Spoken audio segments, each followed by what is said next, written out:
الحمدللہ رب العالمین والعاقبۃ للمتقین والصلاۃ والسلام علی رسولہ الکریم اما بعد فاعوذ باللہ من الشیطان الرجیم بسم اللہ الرحمن الرحیم ان اللہ وملائکتہ یصلون علی النبی یا ایہا الذین آمنوا صلوا علیہ وسلموا تسلیما الصلاۃ والسلام علیکہ سیدی یا رسول اللہ وعلی آلکہ و صحابکہ سیدی یا حبیب اللہ الصلاۃ والسلام علیکہ سیدی یا رسول اللہ وعلی آلکہ و صحابکہ سیدی یا رحمت للعالمین۔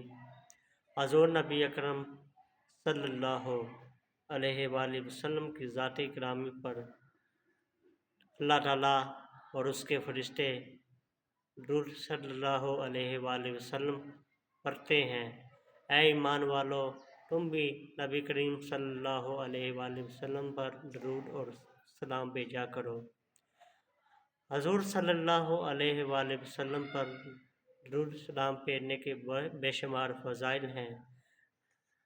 حضور نبی اکرم صلی اللہ علیہ وآلہ وسلم کی ذات گرامی سے والہانہ عقیدت و محبت جز ایمان ہے، اس کے بغیر ایمان کی تکمیل نہیں ہوتی۔ کثرت سے درود و سلام پڑھنے والے کو روز قیامت قرب رسول صلی اللہ علیہ وآلہ وسلم کی نعمت سے نوازا جائے گا۔